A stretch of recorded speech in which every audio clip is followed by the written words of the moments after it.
Oi, Rafael. Vamos lá.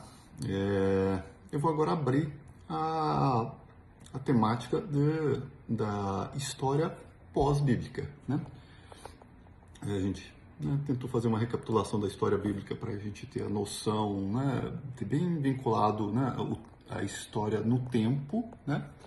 E a gente está no tempo de Jesus, depois de um ministério lindíssimo de 3 anos, onde ele primeiro inaugura com a anunciação do dia da bondade, do ano da bondade de Deus, né? Claramente uma referência ao jubileu, usando a leitura de Isaías, que a gente coloca no tempo em 27 da Era Moderna. 3 anos de ministério, todo mundo estima porque passaram-se 3 Páscoas, sabe, né? As narrativas dos evangelhos narram 3 Páscoas, por isso as pessoas imaginam, consideram 3 anos de ministério. Mas não é uma informação 100%, né? É uma ilação a partir da história bíblica, né? Que o ministério foi de 3 anos. E aí a morte teria sido em 30 depois de Cristo, tem, né? A Igreja Católica bota em 33, estudiosos com essa lógica dos 3 anos, né, e colocando em 27 depois de Cristo. A anunciação, por quê? Por que a gente coloca em 27 depois de Cristo aquele momento onde ele faz a anunciação do ano da bondade de Deus, né, com a leitura do livro de Isaías?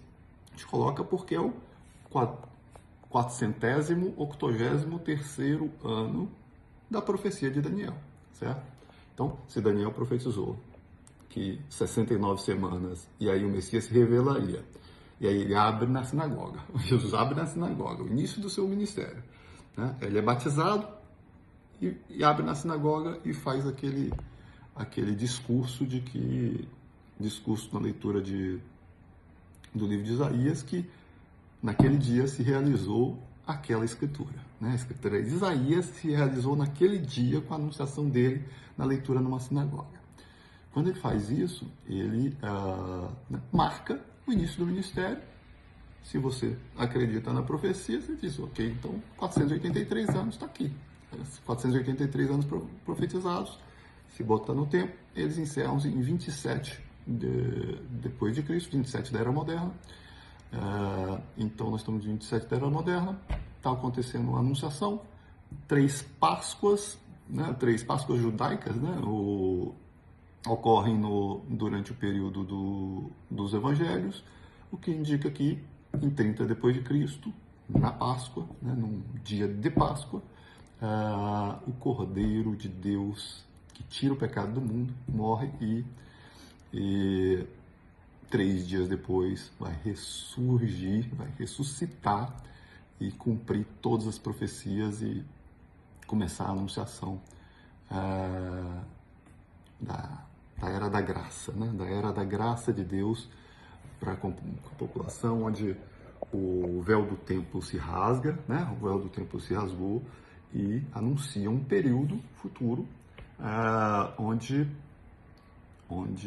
a presença de Deus está conosco, né? Deus não está mais distante, ele tem um intermediador, né? Através da figura de Jesus Cristo, a gente tem acesso a Deus Pai.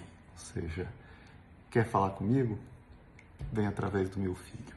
Coisa mais linda a mensagem do nosso Deus. Então a gente começa isso, e aí eu estou falando que em 30 depois de Cristo, ocorre isso, ocorre a morte e ressurreição. Você vai para o Atos dos Apóstolos, você vê uma história de lançamento, né, do Evangelho, ou seja, de pregação desse Evangelho pelos apóstolos e seguidores de Jesus, e ele vai acabar, né, o Atos dos Apóstolos, por volta de 62 depois de Cristo, de forma abrupta. O texto não tem fim. Se você ler o Atos dos Apóstolos, você vai ver que não tem fim. A história é abruptamente interrompida. Por que é abruptamente interrompida? Porque quem estava escrevendo a maioria das cartas, né, quem era o apóstolo dos gentios, que era Paulo, vai ser morto, né, martirizado, decapitado, né? A história conta que ele teria sido decapitado por volta de 62 depois de Cristo.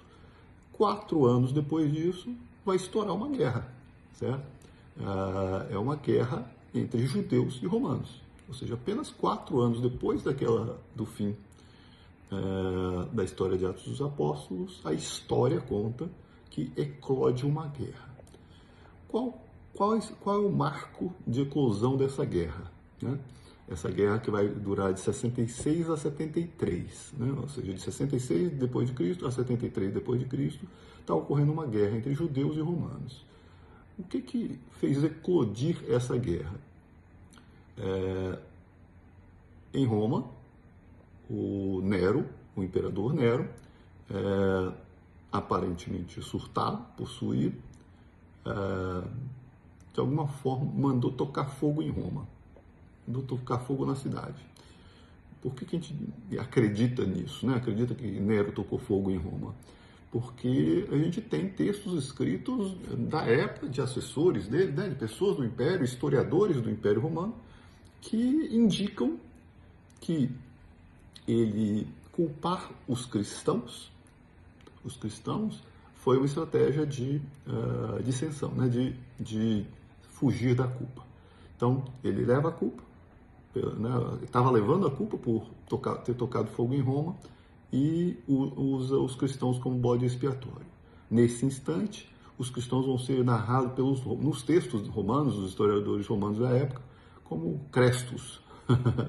Quer dizer, eles não tinham nem muita clareza de quem eram essa seita judaica dos crestos, que eram seguidores do Cristos. Essa é a forma de se falar dos cristãos nesse instante, onde está eclodindo a guerra, 66 a 73, eclodindo a guerra entre judeus e romanos.